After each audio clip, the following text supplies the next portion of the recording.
Hello, everyone, and welcome to the 23rd episode of our podcast series. I'm your host, and today we're diving into Law 22 from Robert Greene's transformative work, The 48 Laws of Power. Use the surrender tactic. Transform weakness into power. If you've been following this series, you know we re-unpacking each of Green SL laws to reveal their strategic wisdom for navigating the complexities of modern life. For those joining us for the first time, welcome. This episode stands on its own, but I encourage you to check out our previous discussions, especially our last episode on Law 21, where we explored the art of strategic humility. Be sure to subscribe and hit the bell icon to stay updated on our deep dives into power, influence, and human behavior. When I first read Law 22 and the 48 Laws of Power, it challenged my instincts. As someone who often felt the need to fight for control, the idea of surrendering, especially in a moment of weakness, seemed counterintuitive, even difficult. But as I reflected on my experiences and Greene's insights, I realized this law is about turning vulnerability into a strategic advantage. Law 22 is about knowing when to yield, disarming opponents, and biding your time to regain power. In this episode, I'll guide you through the essence of Law 22, share practical strategies for applying it thoughtfully in today's world, and draw comparisons with insights from psychology, conflict resolution, and philosophy. I'll also weave in expert perspectives to enrich our discussion. By the end, you'll understand why surrender can be a powerful tactic, and how to wield it with precision. Let's get started.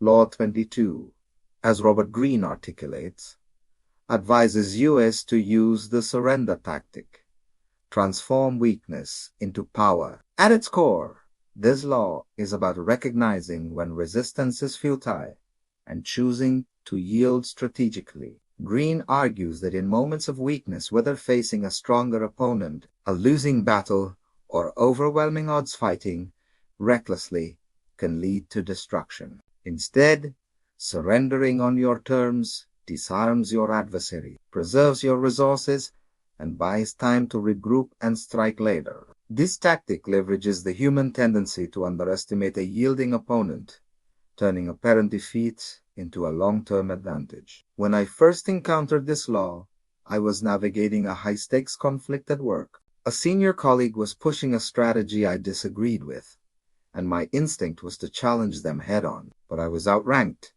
and resistance only escalated tensions. After reading Law 22, I chose a different path. I publicly agreed with their approach, framing it as deference to their expertise, while quietly gathering support for my alternative plan. Over time, their strategy faltered, and I was ready with a solution, earning influence without a direct fight. This experience showed me that surrender, when strategic, can shift the balance of power. Greene illustrates this law with historical examples, like generals who feigned retreat to lure enemies into traps, or diplomats who yielded in negotiations to secure better terms later. He writes, "Surrender is a mask for strength. It lulls your enemies into complacency." The psychological mechanism here is rooted in ego.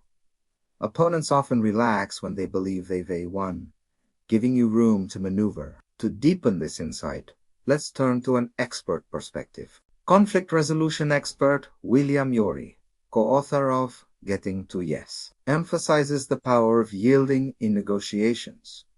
Stepping back strategically can de-escalate conflict and create space for better outcomes. Ury's insight aligns with Law 22, highlighting how surrender can disarm and reposition you for success. Why does Law 22 resonate today? In our competitive, fast-paced world, the pressure to fight for dominance, whether in workplaces, relationships, or public debates, is intense. But not every battle is worth fighting. And Law 22 offers a way to conserve energy and outmaneuver opponents by yielding strategically. Whether you're facing a domineering boss, a heated argument, or a losing position, this law equips you to turn weakness into opportunity. Reflecting on my journey, I've seen the surrender tactic work wonders.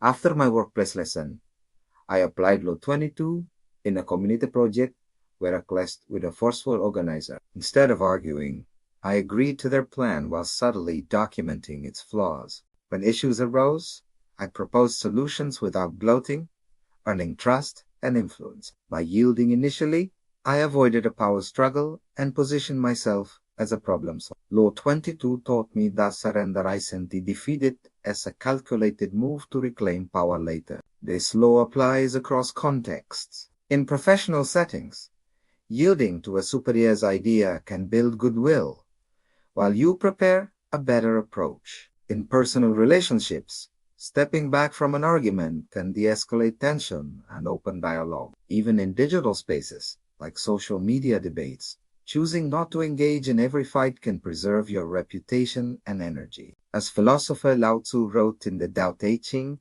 the soft overcomes the hard. The yielding triumphs over the rigid. Law 22 embodies this wisdom, urging you to bend rather than break. So, how can you apply Law 22 in your life without appearing weak or losing credibility? Drawing from Greene's teachings and my own experiences, here are some strategies to practice the surrender tactic. As you, our listeners, prefer a narrative flow, I'll weave these into a conversational approach. Start by recognizing when you re-outmake. Assess the power dynamics. Whether it's a stronger opponent, a losing argument, or a situation beyond your control. In a recent team dispute, I realized my colleague had more support for their proposal. Instead of fighting, I expressed agreement and offered to help implement it. This gave me time to observe and later suggest refinements that aligned with my vision. Recognizing the odds early allows you to yield on your terms. Another approach is to frame surrender as collaboration. When yielding presented as a gesture of respect or teamwork in a negotiation with a client, I once conceded on a minor point, saying, "I see the value in your approach, let's try it." This disarmed them, and they became more open to my later suggestions. Framing surrender positively builds trust while keeping you in the game. You can also use surrender to gather intelligence. By yielding, you gain access to your opponent's plans and weaknesses. During a project where I disagreed with a manager's direction, I agreed to follow their lead while asking detailed questions about their strategy. Their answers revealed gaps I later addressed, positioning me as indispensable. Surrender becomes a lens to see what others overlook.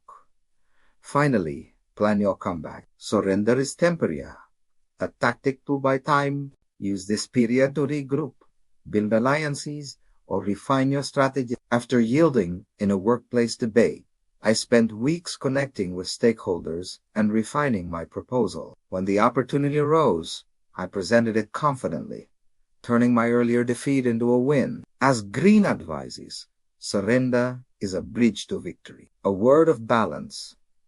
Law 22 requires discernment. Yielding too often can erode your credibility, while never yielding can make you rigid. The key is to surrender strategically in moments where resistance is costly. As leadership expert John Maxwell notes, great leaders know when to fight and when to yield. Both are paths to influence. Ensure your surrender aligns with your long-term goals and maintains your integrity.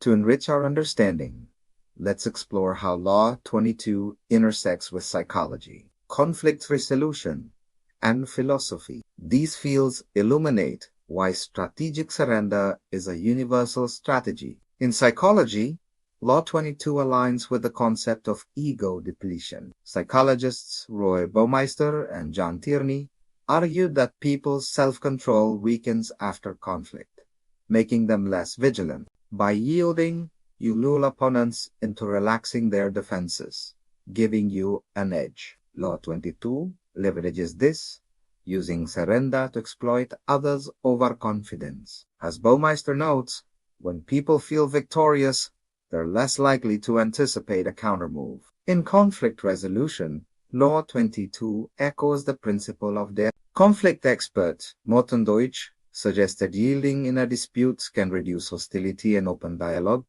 creating opportunities for collaboration. By surrendering strategically, you de-escalate while preserving your ability to influence later. Law 22 applies this to power dynamics, where yielding shifts the balance in your favor. Deutsch observes temporary concessions can pave the way for lasting gains. Philosophy offers another lens through the concept of strategic retreat. Stoic philosopher Epictetus emphasized controlling what you can and letting go of what you cannot. Surrendering in unwinnable situations aligns with his wisdom, preserving your energy for battles you can win. Law 22 embodies this, turning retreat into a proactive strategy. As Epictetus wrote, there is only one way to happiness: to cease worrying about things beyond your power. Applying Law 22 comes with challenges. Surrendering, even strategically, can feel like a blow to your pride, especially in cultures that value assertiveness. I've struggled with this, particularly in high-pressure settings where yielding felt like giving up. To overcome this, I've learned to reframe surrender as a choice, not a defeat, focusing on the long-term benefit. Ethically, Law 22 raises questions about manipulation. Yielding to gain an advantage can feel deceptive, and Greene's pragmatic tone sometimes skirts this issue. My approach is to use surrender authentically, ensuring it aligns with mutual benefit. For example, I yield to de-escalate conflicts or build trust, not to exploit others. As philosopher Immanuel Kant advised, act in such a way that you treat humanity always as an end, never merely as a means. Ethical surrender means balancing your strategic goals with respect for others. As we close this 23rd episode of Power Dynamics Unveiled, I hope you've gained a deeper appreciation for Law 22 and its call to transform weakness into power through surrender. Through my own experiences, I've seen how yielding strategically can disarm opponents, preserve resources, and position you for success. By recognizing when to yield, framing surrender as collaboration, gathering intelligence, and planning your comeback, you can wield this tactic to navigate power dynamics with finesse. We've also explored how Law 22 resonates with psychology, conflict resolution, and philosophy, reinforcing its timeless wisdom. Experts like Yuri Baumeister and Epictetus remind us that power often lies in knowing when to step back. But surrender must be applied ethically, with respect for trust and fairness. Use Law 22 to enhance your strategic position, not to manipulate or harm. Thank you for joining me on this exploration of Robert Greene's The 48 Laws of Power. If this episode sparked insights, please like, share, and subscribe. Drop a comment below. Have you ever used surrender to gain an advantage or faced a situation where yielding was the smarter move? I'd love to hear your stories. Stay tuned for our next episode, where we'll unpack Law 23. Concentrate your forces. Until then, keep navigating the world with wisdom and strategy.